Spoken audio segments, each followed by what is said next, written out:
다 함께 고백합니다. 의지하고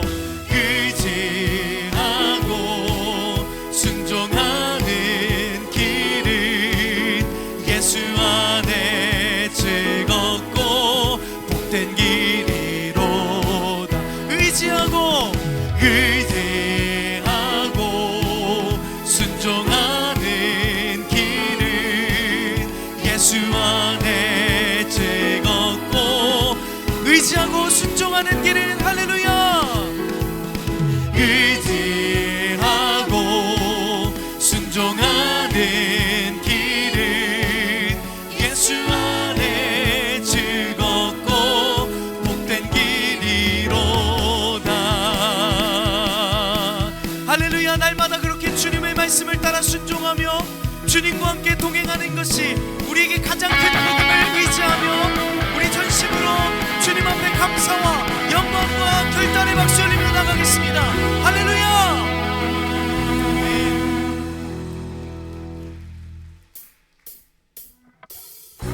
우리 계속해서 힘차게 박수치며 함께 고백하며 찬양했으면 좋겠습니다.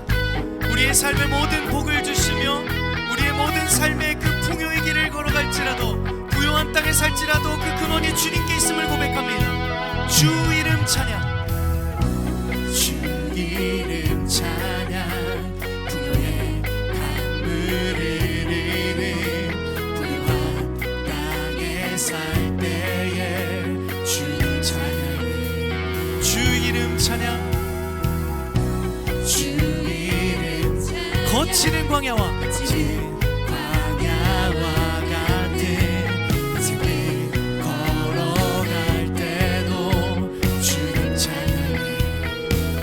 축복 주신 주님, 모든 축복 주신 주님 찬양하리. 어두운 날이 다가와도 날 외치리. 주의 이름을 찬양해. 주의 이름을 찬양해.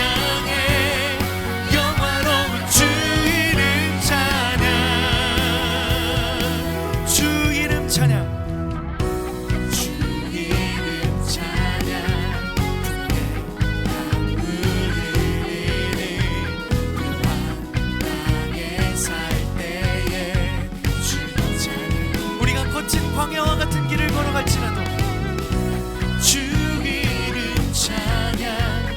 거치는 광야와 같은 인생길 걸어갈 때도 주님 찬양해. 그래서 우린 이렇게 고백합니다. 모든 축복 주신 주님 찬양하리.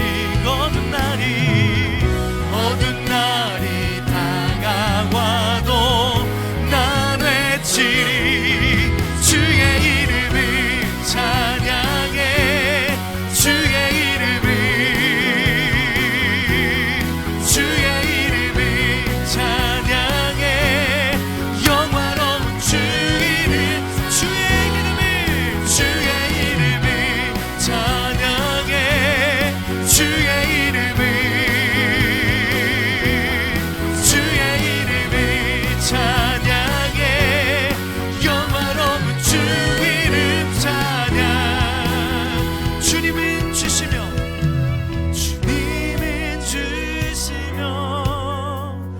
주님은 찾으시네. 내 맘에 하는 말 주 찬양합니다. 주님은 주시며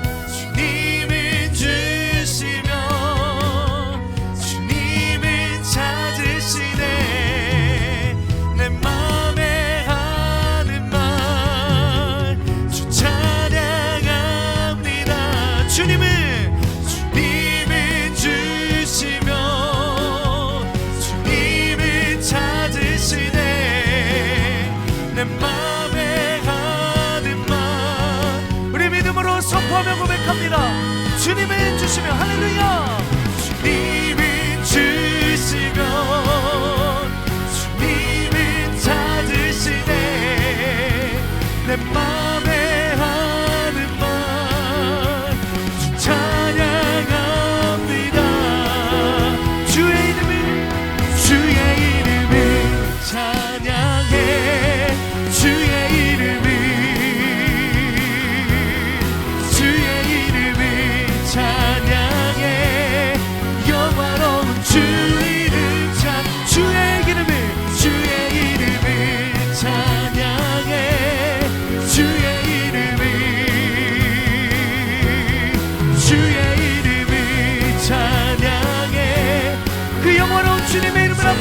선포하며 주의 이름을 찬양해. 주의 이름을 찬양해. 영화로 우리 다시 한번 고백합니다. 주의 이름을 찬양해. 주의 이름을 찬양해. 주의 이름을 영광스러운 주의 이름을 찬양해. 영화로운 주 이름 찬양. 할렐루야. 우리의 모든 삶의 복이 되시는 주님, 우리의 모든 삶에 동행하시는 그 주님 앞에 우리 감사와 영광의 박수 올립니다. 아멘.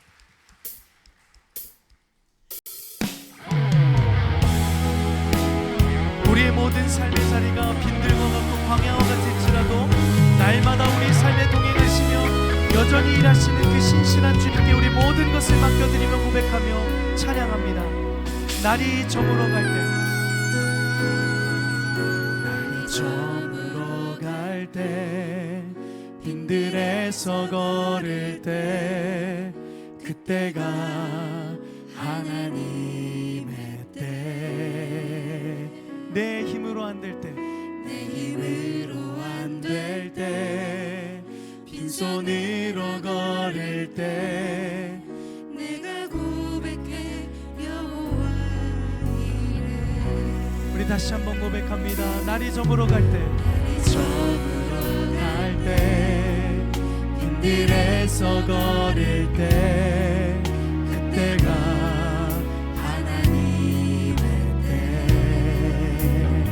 내 힘으로 안 될 때, 내 힘으로 안 될 때, 빈손으로 걸을 때, 내가 고백해 여호와 이름.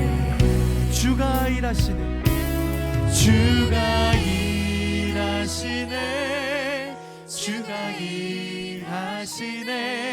주께 아끼지 않는 자에게 주가 일하시네. 주가 일하시네. 신뢰하며 걷는 자에게. 이렇게 고백합니다. 우리 모인 이곳에, 주님 함께 계시네. 누리네 아버지 은혜. 적은 떡과 물고기, 적은 떡과 물고기, 내 모든 걸 드릴 때 모두 고백해 여호와 이름. 다시 한번 고백합니다. 우리 모인 이곳에, 우리 모인 이곳에, 주님 함께 계시네. 누리네. 이 자리 가운데 함께 하시며 역사하시는 여호와 이레 하나님을 찬양합니다. 적은 떡과 물고기, 적은 떡과 물고기, 내 모든 걸 드릴 때 모두 고백해 여호와 이레. 아멘. 주가 일하시네. 주가 일하시네. 주가 일하시네. 주께 아끼지 않는 자에게 주가 일하시네. 우리의 모든 삶을 맡겨드리며 주님을 의지하며 나아갈 때에 주님이 우리의 삶을 통해 일하시고 역사하실 것입니다. 믿음의 고백을 담아 선포합니다. 주가 일하시네. 주가 일하시네. 주가 일하시네. 주께 아끼지 않는 자에게 주가 일하시네. 주가 일하시네. 신뢰하며 걷는 자. 주가 일하시네. 주가 일하시네. 주가 일하시네. 주께 아끼지 않는 자에게 주가 일하시네. 주가 주가 일하시네. 이 시간 그 주님을 신뢰함으로 우리의 모든 것을 맡겨드리며 다시 한번 고백하며 찬양합니다. 주가 일하시네. 할렐루야. 주가 일하시네. 주가 일하시네. 주께 아끼지 않는 자에게 주가 일하시네. 주가 일하시네. 신뢰하며 우리 마지막으로 두 손 높이 들고 고백합니다. 주가 일하시네. 할렐루야. 주가 일하시네. 주가 일하시네. 주께 아끼지 않는 자에게 주님 우리가 아낌없이 주께 드립니다. 일하시네. 주가 일하시네. 신뢰하며 걷는 주님을 신뢰하는 자 가운데 주님이 일하십니다. 신뢰하며 걷는 자에게 할렐루야. 신뢰하며 걷는 자에게 신뢰하며 걷는 자에게. 아멘. 영광스러운 주일입니다. 거룩하신 하나님께서 우리를 예배자로 부르셨습니다. 다 함께 자리에서 일어나셔서 사도신경으로 우리의 신앙을 고백하며 나아가겠습니다. 함께 고백하겠습니다. 전능하사 천지를 만드신 하나님 아버지를 내가 믿사오며 그 외아들 우리 주 예수 그리스도를 믿사오니 이는 성령으로 잉태하사 동정녀 마리아에게 나시고 본디오 빌라도에게 고난을 받으사 십자가에 못 박혀 죽으시고 장사한 지 사흘 만에 죽은 자 가운데서 다시 살아나시며 하늘에 오르사 전능하신 하나님 우편에 앉아 계시다가 저리로서 산자와 죽은 자를 심판하러 오시리라. 성령을 믿사오며 거룩한 공회와 성도가 서로 교통하는 것과 죄를 사하여 주시는 것과 몸이 다시 사는 것과 영원히 사는 것을 믿사옵나이다. 아멘. 아멘. 이 시간 우리의 마음과 정성과 뜻을 다하여 하나님의 임재를 구하며 함께 찬양하겠습니다. 우리 온 마음을 다해 하나님을 찬양합시다. 하나님 나라 임하소서. 하나님 나라 임하소서. 영광과 존귀 능력과 위 놀라운 사랑에 기적의 하나님 기적의 하나님 지금 이곳에 오소서. 주의 나라가 임할 때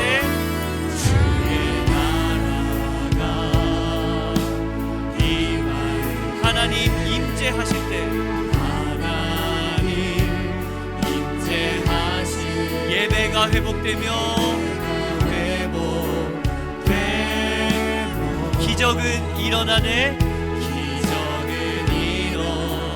일어나네. 전능하신 주 전능하신 주 영원하신 능력에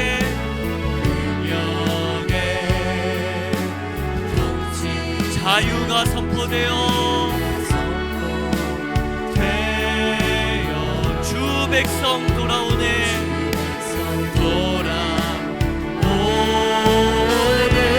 하나님 나라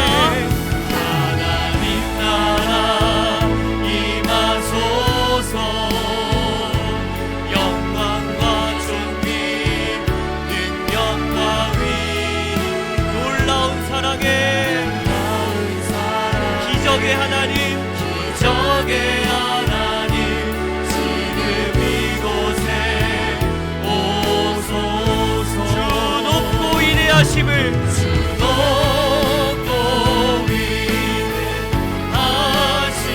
크게 외쳐 선포하네. 선포하네. 만왕의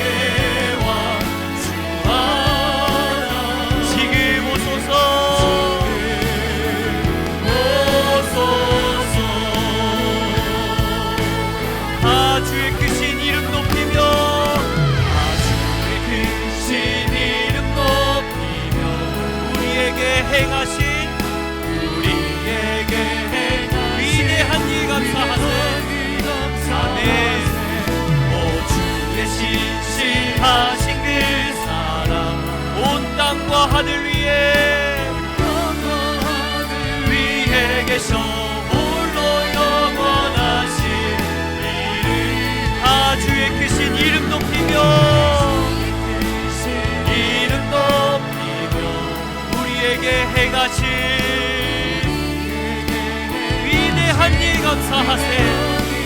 아멘. 신실하신 그 사랑 온 땅과 하늘 위에 계셔 홀로 영원하신 이 온 땅과 하늘 위에 계셔 홀로 영원하신 이름. 아멘. 이 시간 예배자로 합당치 못한 우리의 삶을 십자가 앞에 내려놓으며 예배를 위하여 부르짖어 기도하기를 원합니다. 주여 은혜를 부어 주옵소서. 다같이 통성을 함께 기도하시겠습니다. 거룩하신 하나님 아버지, 한 주간도 은혜와 평강으로 동행하여 주시고 하나님 오늘 주님 앞에 예배 드릴 수 있도록 우리의 발걸음을 인도해 주시니 주님 너무나도 감사합니다. 하나님 여전히 염려와 불안, 불신과 무기력함으로 머물러 있었던 우리의 삶을 주님 아버지 앞에 올려드리며 이 시간 나아가길 소망합니다. 주님 우리를 긍휼히 여겨 주시옵소서. 주님 우리를 불쌍히 여겨 주시옵소서. 하나님 내 소견에 오른 대로 행하였던 우리의 모든 모습들을 이 시간 회개하며 나아가오니 주님께서 아버지 우리를 새 사람으로 다시 한번 빚어가 주옵시고 주 안에서 새롭게 되어짐을 경험하는 오늘의 예배 될 수 있도록 주님 은혜 허락하여 주시옵소서. 아버지 이전 것은 지나갔으니 보라 새 것이 되었도다. 오늘 우리의 영혼 가운데 선포하시는 하나님의 놀라운 능력의 말씀 되기를 간절히 소망합니다. 오늘 주시는 말씀을 통하여서 아버지 우리의 심령이 변화되고 아버지 이 시대를 살아갈 수 있는 놀라운 힘과 능력을 경험하게 되는 아버지 오늘 시간 될 수 있도록 하나님 역사하여 주시옵소서. 아버지 우리의 예배를 가운데 찾아와 주시길 간절히 소망합니다. 주의 은혜를 간절히 구하시고 날마다 계신 은혜와 사랑으로 충만하게 하여 주시옵소서.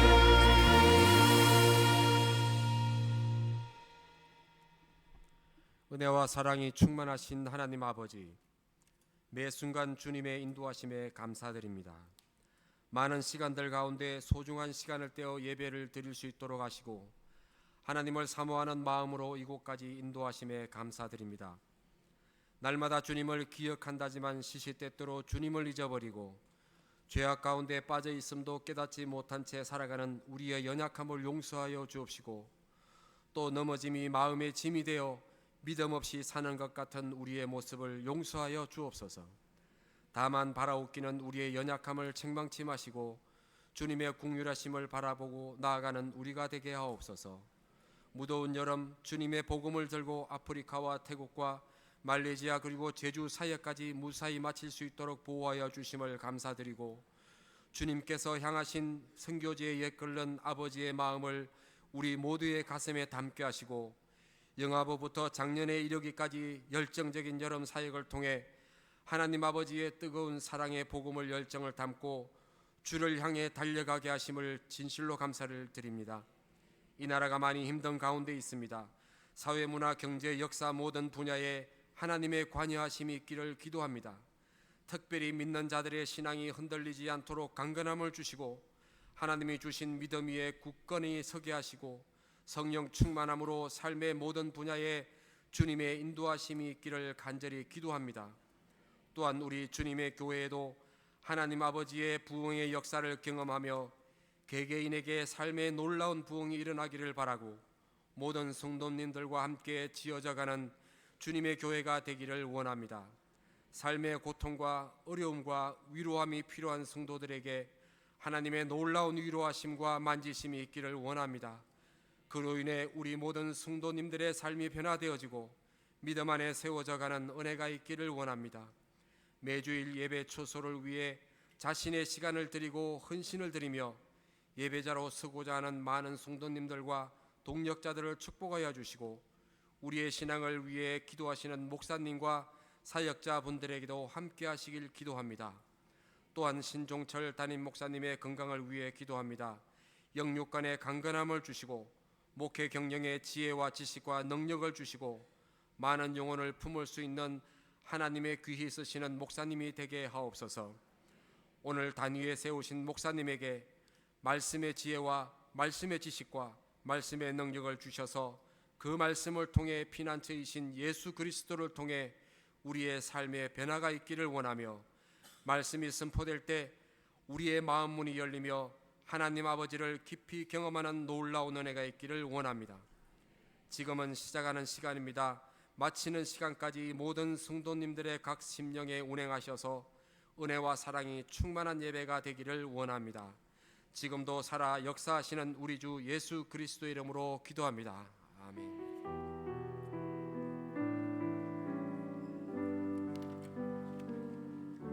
다 같이 자리에 앉으시겠습니다. 찬송가 183장 함께 찬송하시면서 봉헌하시겠습니다.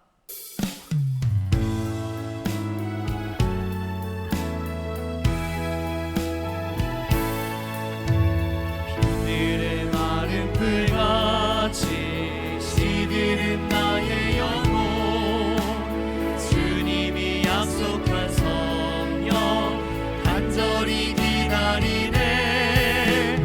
가물어 메마른 땅에 단비를 내리시는 성령의 단비를 부어 새 생명 주옵소서. 한가운 빗소리 들려 산천이 춤을 추네. 봄비로 내리는 성령 내게도 주옵소서. 가물어 메마른 땅에 단비를 내리시는 성령의 단비를 부어 새 생명 주옵소서. 절 따라 우로를 내려 조목이 무성하니 갈급한 내 심령 위에 성령을 부으소서. 가물어 메마른 땅에 단비를 내리시는 성령의 단비를 부어 새 생명 주옵소서. 잠드신 사랑의 언약 어길 수 있사오랴. 오늘의 흡족한 은혜 주실 줄 믿습니다.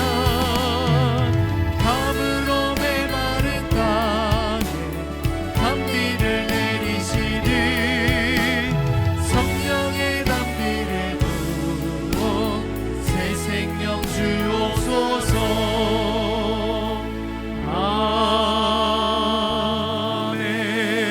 아멘. 다 함께 기도하겠습니다. 언제나 우리와 함께 하시는 임마누엘의 하나님, 오늘도 우리의 삶을 붙드시고 걸음을 인도해 주심에 감사드립니다. 오늘 예배 가운데 하나님의 임재를 경험하며 새 힘을 얻는 예배가 되게 하여 주옵소서. 이 시간 정성을 담아 예물을 올려 드립니다. 주님께서 기뻐하시는 곳에 이 예물이 쓰임 받게 하여 주옵소서. 여러 상황 속에서 즐거이 예물을 올려드리는 성도들 가운데 하늘의 것으로 가득 채워 주시옵소서. 거룩하신 예수 그리스도의 이름으로 기도드립니다. 아멘. 8월 18일 주님의 교회 주일 소식입니다. 이번 주 주일 설교는 유병희 목사께서 말씀 전해 주십니다. 말씀의 은혜로 풍성한 예배가 되도록 함께 기도해 주세요. 8월 25일 다음 주 주일 예배는 학교 공사 및 휠체어 농구리그 경기로 인해 가정에서 영상 예배를 드립니다. 가족과 함께 예배의 감격을 누리는 주일 되시길 축복합니다. 학교 강당 공사로 인해 9월 첫 주에도 홀트체육관에서 주일 예배를 드립니다. 주차 장소가 협소하기 때문에 대중교통 이용에 적극 동참해 주시길 부탁드리며 전해드린 주차 안내 간지를 잘 숙지해 주시길 바랍니다. 9월 1일 주일 오후 2시 특별교실 2층 소강당에서 새가족 수료식을 진행합니다. 주님의 교회에 등록하신 후 새가족 수료식에 참석하지 못하신 성도님께선 꼭 참석하시어 따뜻한 교제 시간 누리시길 바랍니다. 90일 동안 성경 일독에 도전하는 90일 성경 통독반을 모집합니다. 하나님의 말씀을 가까이 하실 귀한 성도님을 환영하오니 교회 홈페이지 및 주보의 QR코드를 통해 신청하실 수 있습니다. 1대1 양육 리더 과정을 모집합니다. 1대1의 만남을 통해 복음을 전하고 예수 그리스도의 제자를 세우는 사역에 성도님을 초대하오니 주보의 안내를 참고하시어 많은 신청 부탁드립니다. 16주간 양육자와의 만남을 통해 복음을 배우고 말씀을 배우는 1대1 양육 과정을 모집합니다. 신앙생활을 처음 시작하는 초신자 또는 오랫동안 신앙생활을 멈추었던 성도님 모두 환영합니다. 주보와 교회 홈페이지 해당 게시판을 통해 신청하실 수 있습니다. 교회 인근이나 거주 지역 중 다락방 모임 장소로 오픈 가능한 장소 제공 신청을 받습니다. 사랑으로 제공해 주신 소그룹 장소는 더 깊은 교제와 말씀의 나눔의 통로로 사용될 예정이오니 성도님들의 많은 신청을 부탁드립니다. 등록을 원하시는 성도님께선 예배 후 체육관 로비로 오시면 새가족부에서 안내해 드립니다. 보다 자세한 내용은 주보를 참고하세요. 주님의 교회 우리 오신 모든 성도님들을 환영하고 축복합니다. 우리 양옆을 바라보시면서 더운 여름 뚫고 오셨는데요, 환하게 웃으시면서 잘 오셨습니다. 환영합니다. 축복합니다. 함께 우리 인사 나누겠습니다. 우리 주님교회에 빠질 수 없는 인사가 있죠. 우리 앞뒤 좌우를 바라보시면서 마음을 다해 축복하면서 빛이 있으라 함께 인사 나누겠습니다. 빛이 있으라, 빛이 있으라. 아멘. 예, 날씨가 조금씩 선선해져 가고 있는데 이제 예배드리기가 너무 좋은 날씨들이 좀 펼쳐지고 있는 것 같습니다. 또 특별히 주님의 교회 우리 여름 사역들이 은혜로 잘 마무리되었습니다. 하나님께서 모든 과정 가운데 정말 크신 은혜 많이 부어주셨는데 우리 하나님께 우리 영광의 박수 올려드리면서 우리의 여름 사역을 잘 마무리하면 좋겠습니다. 2학기도 지금 은혜로 열심히 준비하고 있는데요, 하나님께서 또 우리에게 예비하신 은혜들 부어주실 줄로 믿습니다. 함께 위에서 기도해 주시길 부탁드리고요. 우리 다음 주 주일 예배 안내가 좀 특별한 안내입니다. 다음 주는 현장 예배가 아니고 다음 주는 우리 영상 예배로 진행이 됩니다. 다음 주 우리 주보에 나와 있는 대로 같이 이곳에서 이제 행사가 있고 또 현재는 우리 홀트 학교 체육관이 공사하고 있는 관계로 저희들이 다음 주만, 그 다음 주도 집에서 예배 드리시는 거 아닙니다. 다음 주만 우리 예배를 집에서 같이 유튜브 채널을 통해서 함께 예배에 참석해 주시길 부탁을 드리고, 예배 시간은 9시와 11시 동일하게 진행이 됩니다. 그리고 다음 주는 부서 예배가 없습니다. 온 가족이 집에서 함께 우리 유튜브로 예배를 드리시는데 다음 주 특별히 선교 보고 주일 예배로 드린다고 합니다. 그래서 특별한 시간들 마련되고 있으니까 여러분들 위해서 함께 기도해 주시길 부탁을 드리고요. 그리고 청년부 예배는 그대로 진행이 됩니다. 그래서 비전홀에서 오후 2시에 예배가 진행이 된다는 거 기억해 주시고, 주중에 예배 관련해서 다시 한번 여러분들께 안내 문자가 나간다고 하니까 여러분들 보시고 잘 참고해 주시길 부탁드리겠습니다. 다음 주에 갑자기 집에서 예배 드린다니까 조금 아쉬운 마음이 드는데요, 양옆에 계신 분을 보시면서 집에서 다음 주 예배 잘 드리세요. 함께 인사 좀 나눠주세요. 예. 또 알려주세요. 그 다음 주는 여기서 봐야 됩니다. 같이 알려주십시오. 예. 네, 감사합니다. 우리 신앙 성장을 위해서 2학기 훈련과 양육 프로그램들이 준비되고 있습니다. 여러분들 교회 홈페이지에 가시면 자세한 내용들이 나와 있으니까 여러분들 보시고 또 우리의 영적으로 또 뜨거워지는 그런 한 학기가 되기를 간절히 소망합니다. 돌아오는 토요일 우리 홀트 체육관 이곳에서요, 우리 휠체어 농구 경기가 있고 홀트 팀도 이번에 함께 또 참석을 하게 됩니다. 그래서 여러분들 오후 1시에 이곳에서 이제 대회가 열린다고 하는데 여러분 위에서 많이 기도해 주시고 또 시간이 되시는 분들은 많이 참석해 주셔서 응원해 주시면 큰 힘이 될 것 같습니다. 주보에 안내해 드린 대로 2부 찬양대 지휘자와 찬양팀 반주자, 우리 드럼을 같이 성도님을 좀 모집하고 있는 중에 있습니다. 여러분 많이 관심 가져주시고 많은 지원 부탁드리도록 하겠습니다. 오늘 주일 하나님께서 우리에게 주신 말씀 함께 살펴보도록 하겠습니다. 오늘 주신 말씀은 마태복음 14장 13절부터 21절까지 말씀입니다. 마태복음 14장 13절에서 21절까지의 말씀을 모두 그 자리에 일어나셔서 우리 하나님 말씀을 함께 봉독하도록 하겠습니다. 마태복음 14장 13절 부터 21절까지 말씀을 저와 여러분들이 함께 교독하시면 좋겠습니다. 예수께서 들으시고 배를 타고 떠나사 따로 빈들에 가시니 무리가 듣고 여러 고을로부터 걸어서 따라간지라. 예수께서 나오사 큰 무리를 보시고 불쌍히 여기사 그 중에 있는 병자를 고쳐 주시니라. 저녁이 되매 제자들이 나와 이르되 이곳은 빈들이요 때도 이미 저물었으니 무리를 보내어 마을에 들어가 먹을 것을 사 먹게 하소서. 예수께서 이르시되 갈 것 없다. 너희가 먹을 것을 주라. 제자들이 이르되 여기 우리에게 있는 것은 떡 5개와 물고기 2마리 뿐이니이다. 이르시되 그것을 내게 가져오라 하시고 무리를 명하여 잔디 위에 앉히시고 떡 5개와 물고기 2마리를 가지사 하늘을 우러러 축사하시고 떡을 떼어 제자들에게 주심에 제자들이 무리에게 주니 다 배불리 먹고 남은 조각을 12바구니에 차게 거두었으며 함께 읽겠습니다. 먹은 사람은 여자와 어린이 외에 5,000명이나 되었더라. 아멘. 네, 편안하게 자리에 앉아주시고요. 예, 오늘 말씀을 전해주실 우리 유병희 목사님은 우리 분당우리 교회에서 29개 분립개척 교회 중에 서울 강남에서 사김의 교회를 담임하고 계시는 우리 귀한 목사님이십니다. 사김의 교회도 강남에서 굉장히 뜨겁게 부흥하고 있다는 소식들이 전달 들으면서 너무 저도 마음이 행복하고 감사했었습니다. 근데 저에게는 사실은 굉장히 청년 사역자로서 저에게 너무 소중한 선배님이시고 많은 것들을 좀 가르쳐 주셨던 은사 목사님처럼 느껴지는 우리 목사님이신데 오늘 함께 해주셔서 너무너무 참 감사드리고 목사님 특징이 하나 있습니다. 말씀이 정말 좋으십니다. 오늘 오셔서 너무너무 감사하고요. 우리 귀한 강사님 보내주신 우리 하나님께 우리 영광의 박수 올려드리면서 우리 목사님 맞이하면 좋겠습니다.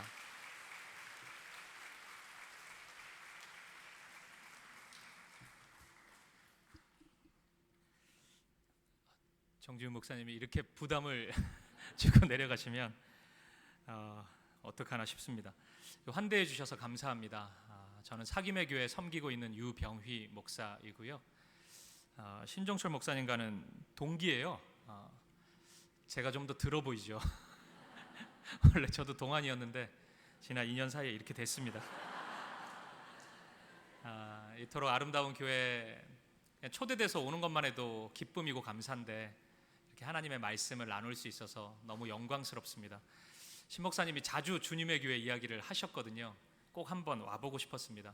일부 예배도 드리고 또 이것저것 보면서 하나님의 은혜라는 생각만 들었습니다. 하나님께서 이곳에 정말 특별한 은혜를 주셨구나 이런 생각이 들었습니다.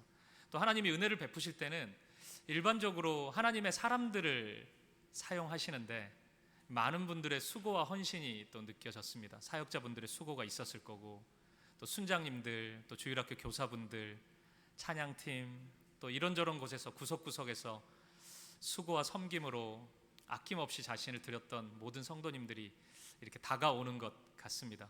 너무 수고하셨고 하나님께서 크고 아름다운 것으로 이곳에 가득 채워주실 줄 믿습니다.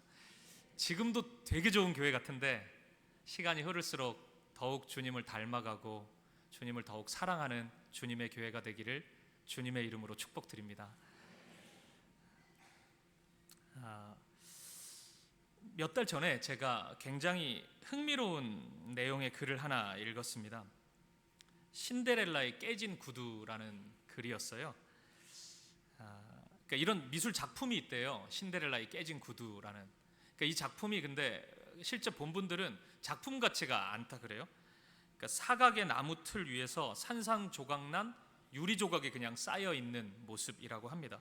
글의 내용은 이랬습니다. 우리가 잘 아는 것처럼 왕자는 이 유리 구두의 주인을 찾기 위해서 부단히 노력합니다. 근데 이제 이 글의 독특성이 여기서부터 나오는데 유리 구두의 특성상 발이 비칠 수밖에 없잖아요. 이렇게 발이 드러날 수밖에 없습니다. 이렇게 보면 이 신데렐라의 발은 예쁘지 않았을 거라는 거예요. 고된 노동에 힘들었던 신데렐라의 발은 굉장히 좀 그 고생한 것이 그대로 드러나는 좀 투박하고 그런 거친 발의 모습이 아니었을까 이렇게 이야기합니다. 따라서 신데렐라의 유리구두를 신은 신데렐라를 가까이서 본 왕자는 아마 못생기고 상처난 발을 생각하면서 신데렐라를 찾지 않았을까, 뭐 이런 내용의 글이었습니다. 근데 여러분, 제가 이제 이 글을 읽으면서 이분의 주장대로 신데렐라 이야기를 따라가다 보면 우리가 흔히 알고 있는 신데렐라 이야기와는 조금 방향이 달라진다는 생각을 했습니다. 그러니까 이렇게 되면 신데렐라 이야기는 단순한 신분 상승이나 인생 역전의 이야기가 아닌 거예요. 이 글은 이렇게 얘기를 하더라고요. 우리의 선입견 속에 있는 신데렐라 이야기를 깨뜨릴 때 진짜 신데렐라를 만날 수 있다. 그런 것 같았어요. 그리고 제가 이 이야기를 오늘 설교의 시작 부분에 여러분과 나누는 이유가 있습니다. 오늘 본문이 딱 그렇기 때문입니다.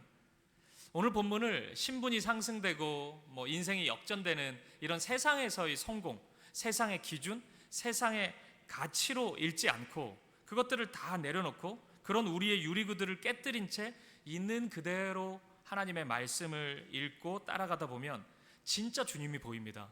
진짜 주님의 은혜가 보이고 진짜 주님의 사랑이 보입니다. 그래서 이 말씀 안으로 들어가기 전에 우리가 좀 속으로 다짐하시죠.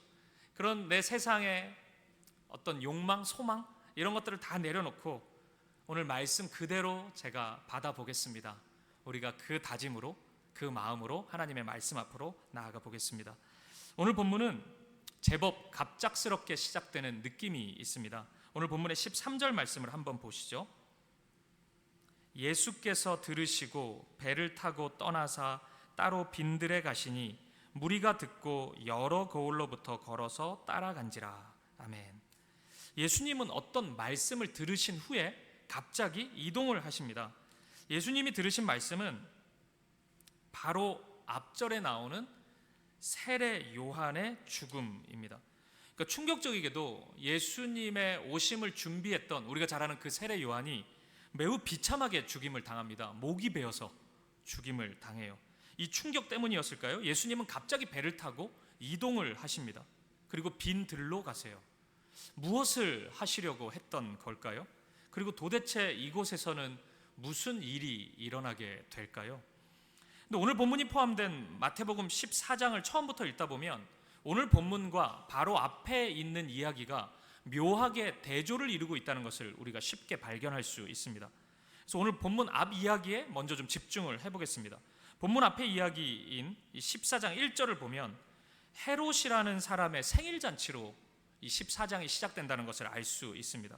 이 사람의 정확한 이름은 헤롯 안티파스인데 이 유대 갈릴리 지역을 통치하던 분봉 왕 중에 한 명이었습니다. 그러니까 이 사람이 가지고 있는 왕이니까 세상의 권력, 힘 이런 게 굉장히 컸을 거잖아요. 이 사람의 생일 잔치는 그것을 매우 화려한 그 권력의 힘을 자연스럽게 보여주고 있습니다. 그래서 굉장히 자극적인 모습으로 이 생일 잔치가 묘사되고 있습니다. 이곳에는 쾌락이라는 단어와 어울리는 일들로 가득합니다. 이 부적절한 관계로 아내가 된 헤로디아라는 여인이 등장해요. 웬만하면 부적절한 사람은 공식적인 자리에 등장 안 시킬 텐데 힘이 센 사람은 앞뒤 가리지 않거든요. 그게 보여집니다. 그리고 그녀의 딸이 춤을 추면서 축하 공연을 펼칩니다. 이 공연이 끝나자마자 헤롯이 이런 얘기를 합니다. 원하는 것이 있으면 그것이 무엇이든지 내가 다 들어주겠다. 여러분 이런 얘기를 들어본 적이 있습니까? 누구에게? 원하는 거 있으면 다 들어주겠다? 들어봤더라도 피식 웃고 말죠. 못 들어줄 줄 아니까. 제가 여러분에게 주님의 교회 성도님들 원하는 게 무엇인지 다 쓰세요. 제가 다 들어줄 테니까. 이렇게 얘기하면 여러분들이 웃지 않겠습니까? 조크라고 생각할 거잖아요. 근데 저 같은 사람이 얘기를 하면 이게 웃긴 얘기지만 헤롯이 얘기하면 이거 달라져요. 왜냐하면 그것 해줄 수 있는 사람이거든요. 그러니까 그만큼의 힘과 능력이 있는 사람입니다. 따라서 이 장면은 헤롯이 세속적인 힘과 권력을 얼마나 크게 가지고 있는지를 우리에게 보여주는 상징적인 모습이라고 할 수 있습니다. 화려한 쇼가 있고 산의 진미로 가득한 음식이 가득하고 뭐 권력 자랑에 따른 온갖 좋은 말들이 지금 난무하고 있습니다. 그런데 이와는 너무나 대조적으로 오늘 본문의 장소는 빈들입니다. 그리고 여기에는 이 빈들에는 빈들과 무섭게도 어울리는 사람들로 가득합니다. 오늘 본문의 14절을 보니까 병원도 아닌데 온갖 환자들이 가득해요. 그리고 15절에 따르면 수많은 무리들이 모여 있지만 먹을 것 하나 나눠 먹을 수 없는 그런 형편입니다. 세상의 권력자들이 가득하고 산의 진미로 가득했던 헤롯의 생일 잔치와 비교해 보면 오늘 본문의 빈들은 아무것도 없는 모습입니다. 찾다가 나온 것이 겨우 떡 5개와 물고기 2마리, 5병이어입니다. 결핍 중에서도 이런 결핍이 없어요. 여러분 어떠십니까? 만약 오늘 예배 후에 이 두 곳 중에 한 곳을 가야 된다면 여러분들은 어디를 택하고 싶으세요? 헤롯의 생일 잔치 가보고 싶으세요?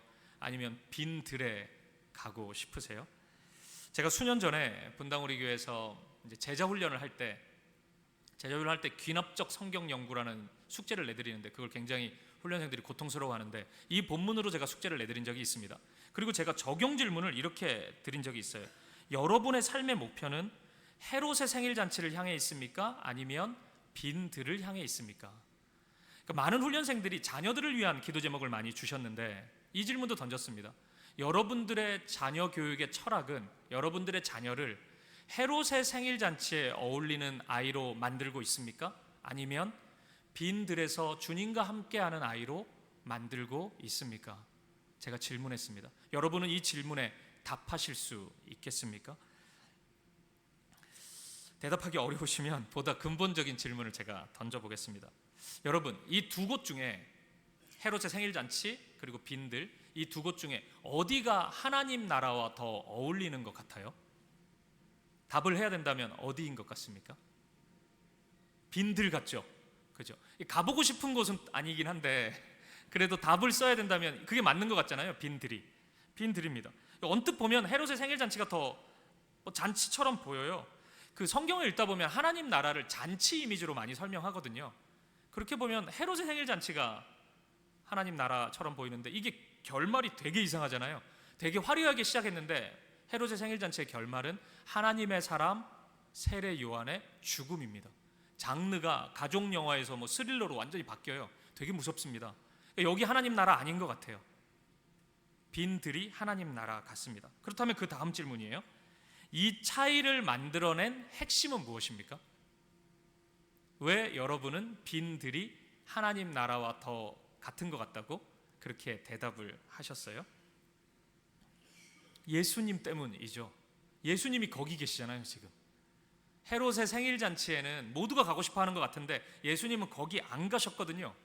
그리고 예수님은 빈 들에 계십니다. 이 차이가 빈 들을 하나님 나라라고 우리가 답할 수 있는 이유일 것입니다. 그러면 이제 마지막 질문입니다. 그 이유는 무엇일까요? 예수님은 왜 모두 가고 싶어하는 헤롯의 생일 잔치에 안 가시고 왜 빈 들로 가셨을까요? 이 질문이 아주 중요할 것입니다. 그리고 이 질문 앞에 우리가 잠시 멈춰 서보고 싶습니다. 그리고 이 질문을 계속 스스로에게 던지면서 묵상해 보고 싶어요. 오늘 설교는 이 질문에 대한 답을 함께 찾아가보고 싶은 것입니다. 이 질문에서 발견할 수 있는 왜 예수님은 생일잔치, 헤롯의 생일잔치 안 가고 빈들에 가셨는지 이 질문에 대한 답을 통해서 3가지 은혜를 여러분과 함께 나누어 보고 싶습니다. 첫 번째입니다. 예수님이 헤롯의 생일잔치 안 가고 빈들에 가신 첫 번째 이유는 우리 예수님은 예수님밖에 의지할 데가 없는 사람을 무척이나 사랑하시기 때문입니다. 지금 빈들에 서 있는 사람은 무섭도록 빈들에 어울리는 사람입니다. 몸이 아픈 사람들이고 이 날이 저물 때라고 그렇게 본문에서 얘기하고 있는데 진짜 인생의 날이 저문 것 같은 사람들로 가득합니다. 먹을 것과 같은 생존의 문제를 해결하지 못한 사람들이 이 빈들에 가득합니다. 찾고 찾아서 나온 게 떡 5개와 물고기 2마리밖에 없습니다.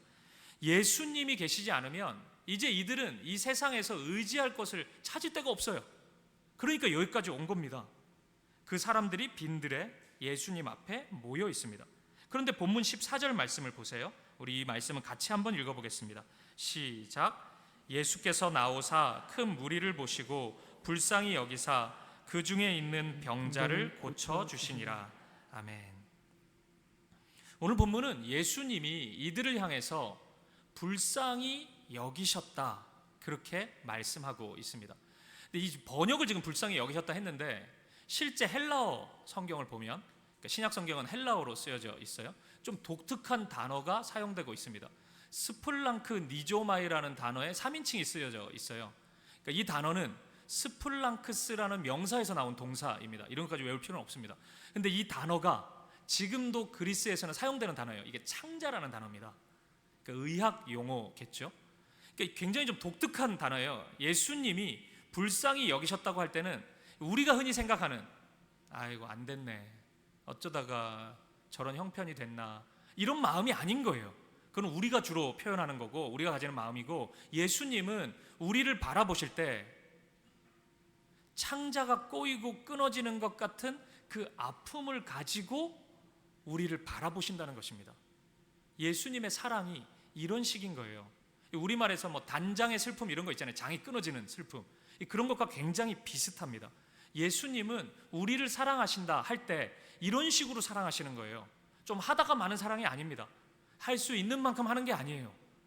자신의 생명을 다해서 모든 것이 끊어지고 죽음을 방불케 하는 그 사랑으로 예수님은 우리에게 다가오신다는 것입니다. 지금 예수님은 몸이 아파서 마음이 무너져서 또 그 외에 무슨 일 때문에 빈들에 왔는지 소개되어 있지는 않지만 예수님의 말씀을 듣지 않으면 도저히 하루라도 살 수 없는 그 영혼들을 향해서, 그 예수님 말씀 한번 듣고 싶어서 빈들까지 찾아온 그들을 향해서 그 정도의 사랑의 크기를 가지고 예수님은 다가가셨다는 것입니다. 이런 정도의 사랑의 열정을 가지셨기 때문에 예수님은 언제나 이들이 머물러 있는 빈들을 찾아가시는 것입니다. 사랑하는 여러분, 그렇다면 오늘 여러분의 마음과 삶을 살펴보시죠. 오늘 여러분들이 내 인생이 지금 빈들을 걷는 것 같다고 생각되는 분들이 있으십니까? 그런 괴로움, 그런 외로움이 찾아온 분들이 있으세요? 그 어떤 어려움이 있다 하더라도 우리 예수님은 여러분을 찾아가실 것입니다. 그 어떤 한계를 뚫고 그 어떤 길도 예수님은 만들어내면서 여러분을 찾아갈 것입니다. 그러니 여러분, 염려하지 마십시오. 두려워하지도 마십시오. 예수님이 여러분을 잊지 않으셨습니다. 오늘 이 예배가 그렇게 우리를 찾아오시는 예수님을 만나는 예배가 되기를 축복합니다. 우리를 찾아오셔서 우리를 이런 마음으로 사랑하시는 그 사랑의 음성을 들을 수 있길 바라고, 그 사랑의 따뜻한 은혜를 풍성히 누리는 저와 여러분 되시기를 주님의 이름으로 축복합니다. 두 번째입니다. 예수님께서 빈들로 찾아가신 두 번째 이유는 하나님이 일하시는 독특한 방법을 보여주시기 위해서입니다. 본문 15절 말씀을 보시겠습니다. 저녁이 되매 제자들이 나와 이르되 이곳은 빈들이요 때도 이미 저물었으니 무리를 보내어 마을에 들어가 먹을 것을 사 먹게 하소서. 아멘. 저녁이 되자 모두 배가 고픈 상태가 됐습니다. 근데 이 사람들의 형편은 빈들과 너무 닮아 있다 그랬잖아요. 먹을 것이 전혀 없어요. 진짜 해가 저문 인생입니다. 슬픈 현실이에요. 17절에 따르면 이들에게서 나온 것은 오병이어밖에 없습니다. 떡 5개와 물고기 2마리입니다. 이거 어디 가서 자랑해요? 이거 있다고 어떻게 얘기합니까? 그런데 그들에게 이것만 있었던 것은 아닙니다. 무엇이 또 있었을까요? 주님을 향한 열망이 있었습니다. 간절한 갈망이 있었습니다. 주님을 향한 사모함이 있었어요. 그게 이 보잘것없는 오병이어에 더해지니까 하나님의 능력이 나타나기 시작한 것입니다. 그러니까 주님은 그걸로 충분한 거예요. 이 오병이어가 뭐 대단한 수는 아닙니다. 꼭 떡 5개가 있어야 되는 게 아니에요. 물고기 2마리가 꼭 있어야 되는 게 아닙니다. 그러니까 뭐 1병 1호도 괜찮고 뭐 1호만 있어도 돼요. 물고기 1마리만 있어도 아무 상관없어요. 주님을 향한 그 갈망이, 그 사모함이, 그 열망이 담겨지면 주님이 역사하시는 주님의 일하심의 도구가 되는 것입니다. 주님은 아무것도 없는 이 빈들에서 제자들에게, 모여있는 이들에게 이것 알려주고 싶으신 거예요. 그리고 오늘 이 말씀을 읽고 있는 저와 여러분에게 이 사실을 알려주고 싶으신 것입니다. 고린도후서 12장 10절 말씀을 한번 보실까요? 사도가 이런 고백을 합니다. 같이 한번 읽어보죠. 시작. 그러므로 내가 그리스도를 위하여 약한 것들과 능욕과 궁핍과 박해와 곤고를 기뻐하노니 이는 내가 약한 그때의 강함이라. 아멘. 사도는 육체의 아픔을 가지고 있었습니다. 그러니까 이 문제를 두고 바울은 무려 3번이나 주님께 간구했습니다. 그런데 주님은 고쳐주시지 않았어요. 사도는 생각했겠죠. 이상하잖아요. 사도가 바울이 가는 곳마다 자신이 기도하면 병든 자들이 낫는 치유가 너무나 자주 일어났거든요. 근데 자신을 위해서는 간절히 기도했는데도 치유가 일어나지 않는 겁니다. 하나님의 능력이 나타나지 않는 것처럼 보이는 거예요. 생각했을 거예요. 왜 그럴까? 왜 나에게는 그 은혜가 임하지 않는 걸까? 생각하고 또 생각했을 것입니다. 그 순간 하나님의 은혜 안에서 발견한 것이에요.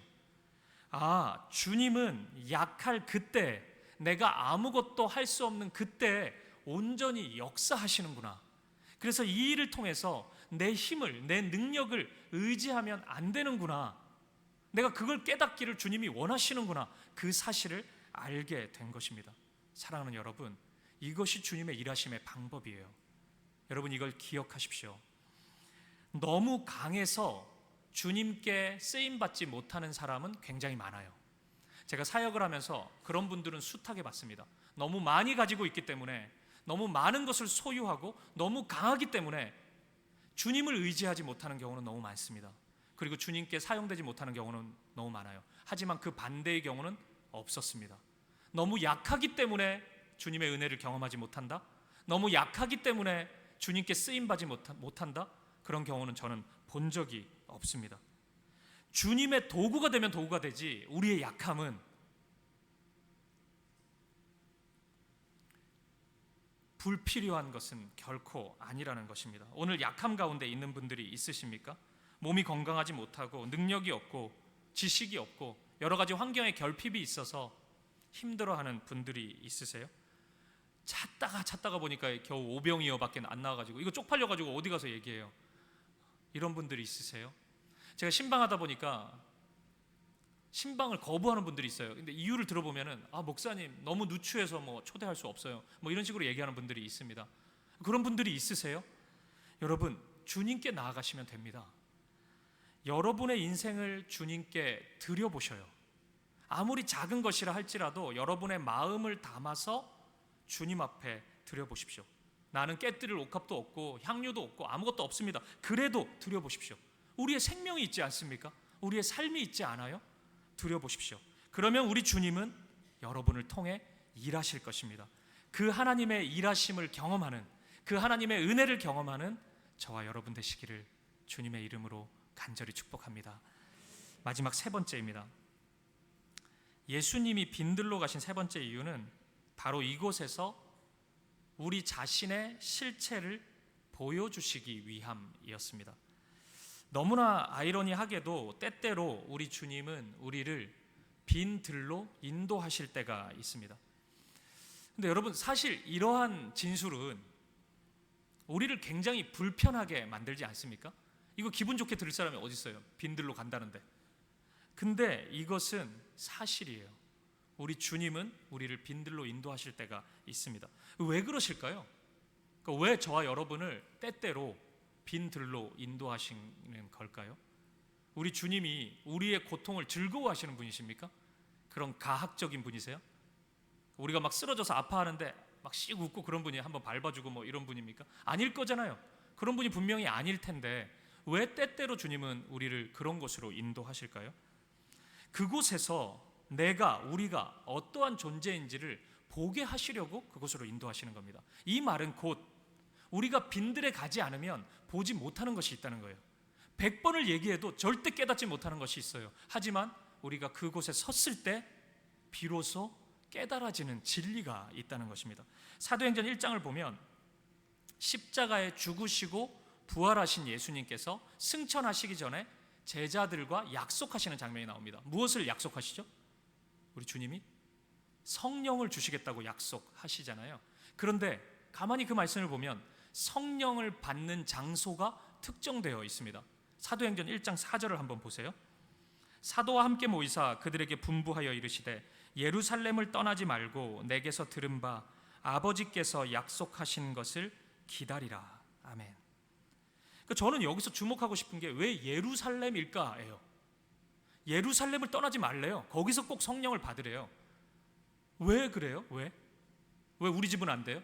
왜 예루살렘에서만 성령을 받아야 되는 겁니까? 여러 가지 이유가, 신학적인 이유가 있지만 순전히 제자들 입장에서만 생각해 본다면 제자들에게 있어 예루살렘은 유쾌한 기억이 머무는 장소가 아닙니다. 그들의 실패와 상징이 고스란히 떠오르는 장소예요. 예수님을 3번이나 모른다고 고백했던 곳이 어디입니까? 예루살렘이었습니다. 예수님이 십자가 고난을 받으실 때 그 어느 누구도 나서지 못했던 곳이 예루살렘이었습니다. 십자가 죽음 앞에서 도망치고 뿔뿔이 흩어졌던 그곳이, 그 예수님 다 보셨잖아요. 바로 그곳이 예루살렘이었습니다.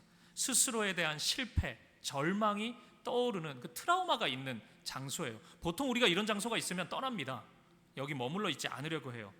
여러분, 이렇게 본다면 예수님께서 예루살렘을 떠나지 말라는 말씀이 좀 다르게 다가오지 않습니까? 우리가 실패한 그 자리, 나의 힘으로 아무것도 할 수 없는 그 자리, 그러니까 내 힘을 의지해 봤자 예수님 모른다고 하는 것밖에 더 있냐고요. 베드로가 그랬잖아요. 그러니까 그런 절망의 자리, 나를 의지할 수 없구나, 내 힘과 능력은 단 1도 의지할 수 없는 것이구나, 그것을 확인하는 그 아픈 자리, 그곳에 서라는 것입니다. 그곳에서 부릅뜬 눈으로 내 바닥난 인간성을 바라보고, 그리고 주님의 사랑이 어떠한지를 경험하라는 거예요. 우리가 나 자신에 대한 절망을 경험할 때, 여러분, 그때 비로소 주님의 사랑이 다가옵니다. 주님의 사랑이 어떠한지, 십자가에서 죽으신 그 사랑의 크기와 넓이에 맞게 나에게 다가오는 것이에요. 나의 의지가, 나의 힘이 시퍼렇게 살아있으면 주님의 사랑이 그만큼 강하게 다가오지 않습니다. 뭐 내가 달라 그랬나 그 사랑을? 뭐 내가 죽으라 그랬어요 예수님을? 뭐 이런 비아냥거리는 말도 나오고 그래요. 주님의 사랑이 되게 밋밋하게 다가온다고요. 하지만 나의 절망을 인정하면, 나의 한계를 인정하면 주님을 바라봅니다. 나에게 손 내미시는 그 주님의 손을 붙잡게 되는 것이에요. 그곳을 떠나지 말라는 거예요. 그곳에 있으라는 것입니다. 예수님의 죽음이 억울하게 느껴질 때까지, 그 사랑이 강하게 나에게 다가올 때까지, 그때야 우리는 성령을 경험할 수 있는 것이에요. 그때야 우리는 성령의 사람이 되어서 하나님의 도구로 쓰임 받을 수 있는 것입니다. 오늘 본문의 빈들이 바로 그런 곳이에요. 그렇기 때문에 예수님은 때때로 우리를 빈들로 인도하시는 것입니다. 우리 자신을 보게 하기 위해서, 내가 누구인지를 알게 하기 위해서 그렇게 하십니다. 나 자신을 비우고 주님으로 가득 채울 수 있게 하기 위해서 빈들, 광야, 그곳에서만 가능한 것이에요. 그래서 우리를 때때로 그곳으로 인도하시는 것입니다. 따라서 사랑하는 여러분, 빈들에서의 주도권은 철저히 우리 예수님께 있음을 인정하시기 바랍니다. 제일 불쌍한 사람이 주님이 인도해서 빈들로 갔는데 내 의지가 살아있는 사람이에요. 그러면 제일 비참합니다. 나를 의지할 수 있는 게 아무것도 없는데 여전히 나를 신뢰하고 있어요. 그러면 소망이 없다고요. 절망스러운 그 자리에서 예수님이 보이기 시작하면 그 어떤 때보다 소망이 가득한 인생인 것입니다. 오늘 본문 20절 말씀해 보니까 남은 조각을 담았더니 12바구니였다, 이렇게 표현하고 있거든요. 여러분, 이 표현은 우연히 막 담다 보니까 12바구니가 됐다, 이런 의미가 아닙니다. 이 12라는 숫자는 하나님의 공동체를 상징하는 거예요. 구약의 이스라엘 지파가 몇 개의 지파였습니까? 12지파죠. 예수님의 제자는 몇 명이에요? 12명이죠. 그게 뭐 모으다 보니까 12명이 되고 이런 게 아니라고요. 예수님은 의도적으로 그렇게 하신 겁니다. 그리고 이때의 역사도 예수님의 다 계획입니다. 12바구니가 남도록 하신 것입니다. 12명의 제자를 통해서 제자들은 이 메시지를 깨달았을 거예요. 아, 우리를 통한 하나님의 풍성한 구원의 역사를 지금 보여주고 계시는구나. 그것을 깨달았을 것입니다. 그리고 오늘 이 말씀을 읽고 있는 저와 여러분도 깨달아야 될 것입니다. 오늘 주님은 이 12바구니의 10이라는 숫자를 통해서 내가 너희와 함께하고 있다는 것을 말씀하고 계세요. 비록 지금의 현실은 빈들이지만 내가 너희를 결코 버려두지 않았다. 나의 능력이 너희의 삶 가운데 나타날 것이다. 이 빈들에서 12바구니가 풍성하게 열매 맺는 것을 봐라. 내가 그렇게 너에게 역사할 거다. 주님은 오늘 저와 여러분에게 약속하고 계십니다. 따라서 이러한 하나님의 인도하심과 사랑, 이러한 회복의 은혜를 경험한 사람은 결코 빈들을 피하려고만 하지 않을 것입니다. 물론 두렵죠. 만약 저에게 주님이 너 평생 그러면 빈들에서만 살아라, 그러면 저는 깜짝 놀랄 것 같아요. 뜨악할 것 같습니다. 진짜 우리 모두 그것을 기쁘게 받을 수 있는 사람은 없을 거예요. 물론 두렵죠. 하지만 그럼에도 불구하고 우리는 고백하게 됩니다. 만약 빈들에 한 번도 가보지 않고, 너무 두려우니까 이전에도 안 가봤고 앞으로도 안 가볼 거예요. 그런데 하나님의 은혜가 단 하나도 없는 인생과, 간혹 주님이 인도하시는 빈들에 가지만 하나님의 은혜가 풍성히 넘치는 인생, 이 두 가지가 있다면 여전히 두렵고 힘겹지만 저는 후자를 택하겠습니다. 저는 주님의 은혜가 있는 그 자리로 나아가겠습니다. 우리는 고백할 수 있는 것입니다. 사랑하는 여러분, 말씀을 정리해 보겠습니다. 오늘 여러분들 중에는 빈들로 가는 것이 무척이나 두려운 분들이 있을 것입니다. 그리고 지금 그 빈들을 겪으면서, 걸어가면서 굉장히 고통스럽고 괴롭고 힘든 마음을 호소하는 분들이 있을 것이에요. 특히 이 세상의 성공을 크게 맛본 분들이 이런 빈들에 가기가 굉장히 힘듭니다. 맨날 헤롯의 생일잔치 초대되고 거기 가서 사내짐이 먹다가 빈들로 가면은 굉장히 당황스러워요. 그런 분들이 분명히 이 자리에 있을 겁니다. 그런데 여러분, 주님이 빈들로 인도하신 것이 분명하다면, 다른 건 모르겠는데 그 사실 하나는 분명하다면, 그러면 일어서세요. 힘겹지만 기쁘게 전력 질주는 안 돼요. 거기서 그거 압니다. 저도. 하지만 힘겹지만 주님의 손을 한번 붙잡아 보십시오. 그리고 주님이 인도하심 따라서 조금 느리더라도 한 걸음씩 걸어가 보십시오. 그러면 하나님의 역사를 경험하게 될 것입니다. 하나님의 능력과 은혜가 분명히 그 삶의 현장에서 시작될 것입니다. 저의 이야기를 하나만 좀 해볼게요. 저는 아들 2명이 있는데 저희 큰애가 지금 중3입니다. 사춘기인데 굉장히 힘들어요. 그래서 근데 이 아이가 이제 10년 전 6살 때 있었던 일이에요. 6살 때 이제 저희 아내와 아이, 또 둘째 아이는 좀 어린 편인데, 이 아이가 이제 도서관에 갔다가 아이를 잃어버렸어요. 큰애를. 저희 큰애 이름이 제희인데 있을제 빛날희입니다. 빛이 있으라예요. 신정철 목사님이 빛이 있으라 하시잖아요. 원조 논쟁이 좀 있는데 17년 전에 제가 이름을 지었으니까 제가 원조라고 주장하고 있습니다. 근데 아내가 연락이 온 거예요. 제이가 없어졌다고. 너무 놀랐어요. 2시간이 흘렀어요. 밤인데 큰일 났어요. 경찰에 신고를 해야 되나? 어떡하지? 찾을 수가 없는 거예요. 그래서 찾다가 제가, 저희 집이 꽤 먼 곳이었는데 도서관에서 집에 갔을까? 확신은 안 들었어요. 너무 먼 거리였기 때문에 아이가 혼자 갈 수는 없을 거라고 생각했거든요. 그래서 집으로 그냥 와봤습니다. 저 혼자. 이 공동 그 현관 비밀번호를 누르고 저희 집이 있는 곳으로 올라갔어요. 근데 어두컴컴한 그곳에서 누가 있는 것처럼 보이는 거예요. 문 앞에. 그 아이가 이렇게 웅크리고 앉아 있는 거예요. 제가 이름을 불렀습니다. 제이야. 그러니까 아이가 그제서야 저를 보더니 막 달려오는 거예요. 그리고 저에게 안기면서 막 우는 거예요. 여러분, 엄마 아빠가 가족이 눈에 보이지 않고 2시간 동안 막 헤맸을 거잖아요. 그 헤매는 6살짜리 아이의 심정을 상상해 볼 수 있겠어요? 굉장히 무서웠을 거잖아요. 근데 그 아이에게, 우리 큰애가 6살 때 레고를 굉장히 좋아했는데, 레고를 사주면은 그 마음에 평안함이 임합니까? 그럴 것 같아요. 나 괜찮아요. 엄마 아빠 없어도. 그렇게 할까요? 아니면 솜사탕 너무 먹고 싶어 했는데 솜사탕 한 2개 누가 사주면은 나 괜찮다고 그렇게 고백할 수 있을까요? 아니겠죠. 엄마 아빠가 눈에 보여야 되는 겁니다. 제가 아이의 이름을 부르고 아이를 꼭 껴안아 줄 때 비로소 아이는 평안해질 수 있었을 거예요. 여러분, 우리 영혼이 이와 같습니다.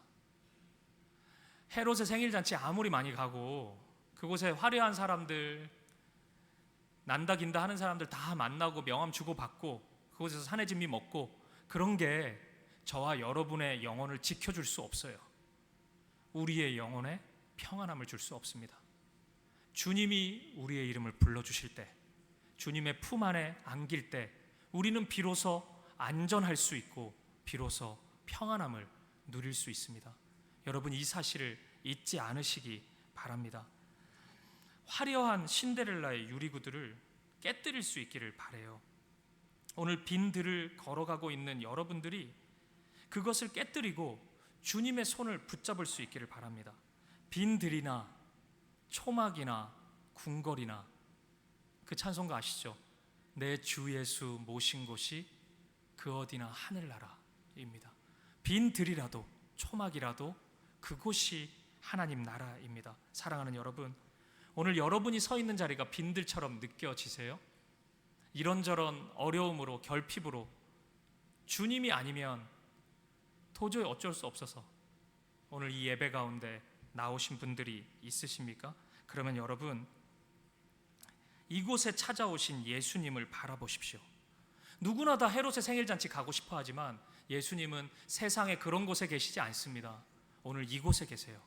이곳에서 창자가 끊어지는 그 아픔으로, 그 사랑으로 여러분의 이름을 부르고 계십니다. 그 주님을 바라볼 수 있길 바랍니다. 그리고 그 주님의 품 안에 안길 수 있기를 바라요. 오늘 여러분이 주님 앞에 내어드릴 수 있는 것이 거의 없을 수 있습니다. 오병이어 이런 수준일 수 있어요. 하지만 그 마음을 주님께 드려보십시오. 제가 깨뜨릴 향유 옥합 하나 없지만 제 마음밖에 없는데 제 마음을 드립니다. 그렇게 주님께 고백해 보십시오. 그러면 이제 그때부터 하나님 나라가 시작되는 것입니다. 그 진실된 고백부터 하나님의 일하심이 시작되는 것이에요. 여러분의 삶 가운데 하나님의 능력이 나타나는 것입니다. 우리가 절망스러운 두려움, 그런 고통의 마음, 그것은 여러분 현실이 아닙니다. 그 순간 무릎을 꿇고 주저앉으면 그게 현실이 되는 것입니다. 그런데 여러분이 그 순간 주님을 바라보시고 소망을 품으시면 그것이 현실인 것입니다. 왜냐하면 하나님은 이제 일하실 것이기 때문이에요. 하나님은 여러분의 삶 가운데 능력을 나타내실 것이기 때문입니다.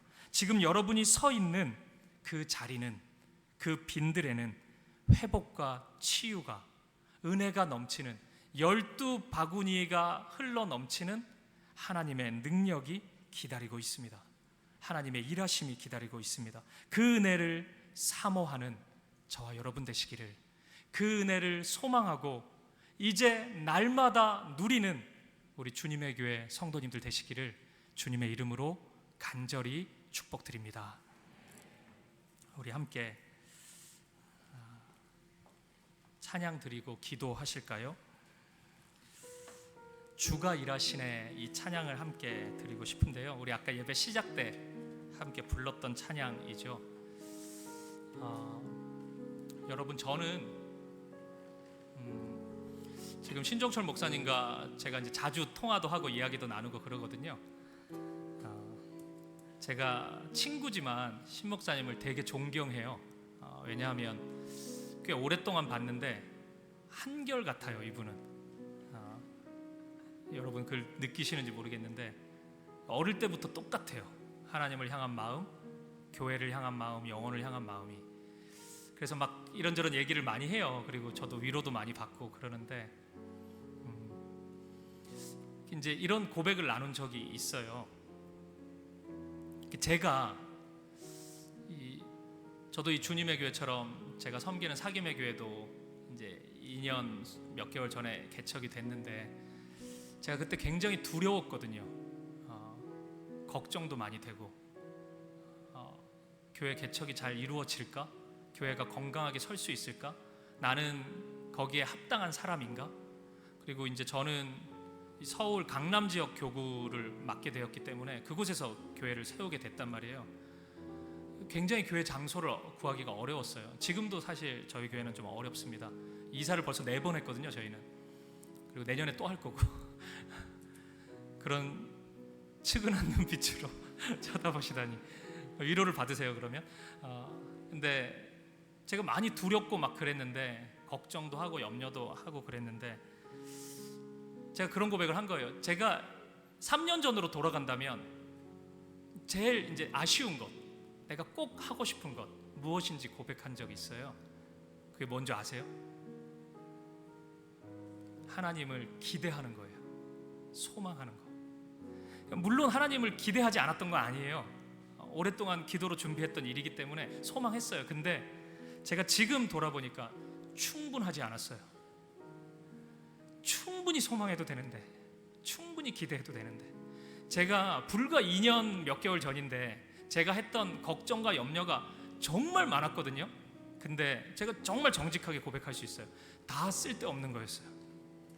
지금 돌아보니까 그거 다 안 해도 된다고요, 그런 거. 근데 저는 그걸 현실로 자꾸 만들었어요. 목사지만 너무 부끄럽게도, 우리 교회 성도님들 아는지 모르겠는데 막 불면증에 시달리고 그랬어요. 너무 두려움이 많이 찾아와서 후회돼요. 그때 더 감사할 걸, 더 기대할 걸. 저는 여러분의 삶도 분명히 그럴 거라고 생각합니다. 오늘 주님께 여러분의 마음을 드리는 순간 하나님은 새 일을 시작하십니다. 반드시요. 반드시 그렇게 역사하십니다. 이 주님의 교회가 그렇게 세워졌잖아요. 여러분들이 다 보지 않습니까? 근데 왜 나의 삶이 다를 거라고 생각하세요? 똑같습니다. 그렇게 하나님의 은혜가 흘러갈 것입니다. 오늘 우리가 이 찬양을 주님을 그렇게 기대하고 소망하는 믿음으로 하나님께 올려드릴 수 있길 바랍니다. 우리 함께 고백해 보실까요? 날이 저물어 갈 때, 빈들에서 걸을 때, 그때가 하나님의 때, 하나님의 때, 내 힘으로 안 될 때, 빈손으로 걸을 때, 내가 고백해 여호와 이름. 우리 모인 이곳에 주님 함께 계십니다. 주님 함께 계시네. 누리네 아버지네. 적은 떡과 물고기, 내 모든 것을 드립니다. 내 모든 걸 드릴 때 내가 고백해 여호와. 주가 일하시네. 주가 일하시네. 주가 일하시네. 주께 아끼지 않는 자에게 주가 일하시네. 주가 일하시네. 신뢰하며 걷는 자에게. 다시 한번 고백하시죠. 날이 저물어 갈 때, 빈들에서 걸을 때, 여러분 그때가 하나님의 때입니다. 아멘, 아멘. 내 힘으로 안 될 때, 빈손으로 걸을 때, 내가 고백해 여호와 이름. 우리 모인 이곳에 주님이 함께 하십니다. 주님 함께 계시네. 우리네 아버지네. 적은 떡과 물고기, 내 모든 걸 드릴 때 모두 고백해 여호와. 주가 일하시네. 주가 일하시네. 주가 일하시네. 주께 아끼지 않는 자에게 주가 일하시네. 주가 일하시네. 신뢰하며 걷는 자에게. 다시 한번 고백합시다. 주가 일하시네. 주가 일하시네. 역사하여 주시옵소서. 주께 아끼지 않는 자의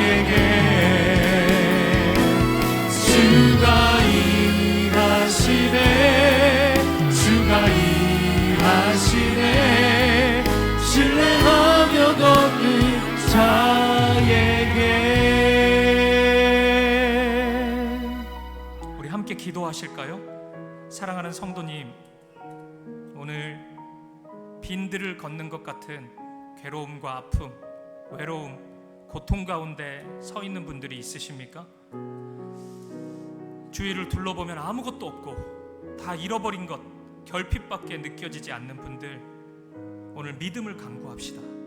주님이 여러분 앞에 서 계세요. 여러분에게 손 내밀고 계십니다. 여러분의 등 뒤에서 여러분을 일으켜 세워주고 계십니다. 주님, 나에게 이 믿음을 주시옵소서. 주님을 볼 수 있는 믿음, 주님의 손을 붙잡을 수 있는 용기, 주님의 품에 달려갈 수 있는 이 믿음을 주시옵소서. 그리고 소망하는 믿음을 주시옵소서. 이제 주님의 때가 시작되었고 주님이 역사하실 것이라는 12 바구니가 차고 넘치는 그 은혜가, 그 하나님의 구원의 은혜, 회복의 은혜, 치유의 은혜가, 그 능력이 내 삶에 시작될 것이라는 이 믿음을 허락하여 주시옵소서. 그리고 그 은혜를 경험하는 내 삶이 되게 하여 주시옵소서. 우리의 가정 가운데, 우리의 자녀들 가운데 그 은혜가 흘러가게 하시고, 이 주님의 교회 가운데 그 은혜가 날마다 흘러넘치게 하여 주시옵소서. 우리 기도 제목 가지고 간절한 마음으로 함께 기도하며 나아가겠습니다. 함께 기도하시겠습니다. 살아계신 아버지 하나님, 주의 은혜를 부어주시옵소서. 오늘 우리에게 은혜를 부어주시옵소서. 오늘 우리와 함께 하여 주시옵소서. 인들에 서 있는 우리 사랑하는 성도들의 마음, 상한 심령을 붙잡아 주시고 우리 주님 찾아와 주시고 하나님의 은혜로 사랑으로 함께 하여 주시옵소서. 위로해 주시고 말씀하여 주시고 다시 일어설 수 있는 힘을 주시옵소서. 그리고 하나님 일하여 주시옵소서. 역사하여 주시옵소서. 오늘 우리의 가정 가운데, 우리의 삶 가운데 그 회복이, 그 치유가 시작되게 하여 주시옵소서. 소망하는 믿음을 주시고 하나님을 바라보는 믿음을 주시옵소서. 오늘 우리에게 그 믿음으로 충만히 채워주시옵소서. 할렐루야. 주님이 주님의 교회, 주님 그 은혜를 부어주시옵소서. 우리의 모든 삶을 드리고 주님 함께하여 주시옵소서. 인생에서 누릴 수 있는 은혜를 날마다 경험하며 나가는 아버지로 세상 우리 다 함께 자리에서 일어나셔서 한 마음으로 고백하겠습니다. 주가 일하시네. 주가 일하시네. 주가 일하시네. 주께 맡기지 않는 자에게 주가 일하시네. 주가 일하시네. 신뢰하며 너를 자. 우리 한 번 더 고백합시다. 주가 일하십니다. 주가 일하시네. 주가 일하시네. 주께 맡기지 않는 자에게 주가 일하시네. 주가 일하시네. 신뢰하며 너를 자에게.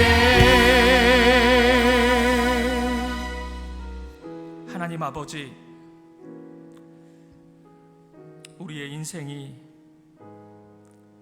나의 인생이 때로는 날이 저물어 가는 것처럼 보일 때가 있었습니다. 때로는 빈 들에 서 있는 것 같이 무섭고 외로울 때가 있었습니다. 어찌할 바를 알지 못해 눈물로 밤을 지새울 때가 있었습니다. 더 이상 기도마저 들을 자신도, 용기도 잃어버린 채 절망하고 있을 때가 있었습니다. 바로 그때 우리를 찾아오신 아버지 하나님, 빈들로 찾아오신 아버지 하나님, 나를 찾아오신 그 사랑 때문에 잃어버린 감사를 회복합니다. 위기 가운데 우리를 보호하여 주시니 감사합니다. 시련 중에서도 믿음 주심을 감사합니다. 어려움으로 인해 기도하게 하시니 감사합니다. 문제 가운데 회개하게 하시니 감사합니다. 답답한 일로 인해 오히려 나를 돌아볼 수 있으니 감사합니다. 시험으로 인해 영적 전쟁에 민감하게 하시니 감사합니다.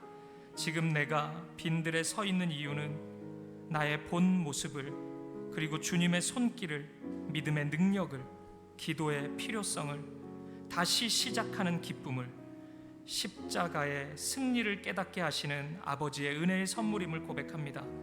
빈들에 서 있는 이 때가 하나님의 때임을 믿게 하옵소서.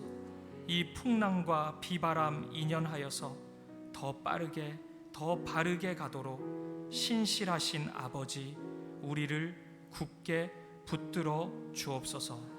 우리 주 예수 그리스도 이름으로 기도합니다. 아멘. 이제는 주 예수 그리스도의 은혜와 하나님 아버지의 사랑과 성령의 아름다운 사귐이 빈 들에 서 있는 이 순간 내 삶의 주도권이 하나님께 있음을 믿고 하나님께 모든 것을 맡겨드리고 하나님이 일하실 것을 기대하고 소망하며 믿음으로 나아가기로 결단하는 사랑하는 주님의 교회 성도님들 머리머리 위에 이들의 가정과 이들의 자녀들, 이들의 모든 인생의 걸음걸음마다 이 주님의 교회의 모든 사역과 앞으로의 걸음 속에 이제로부터 영원까지 함께 있을지어다. 아멘.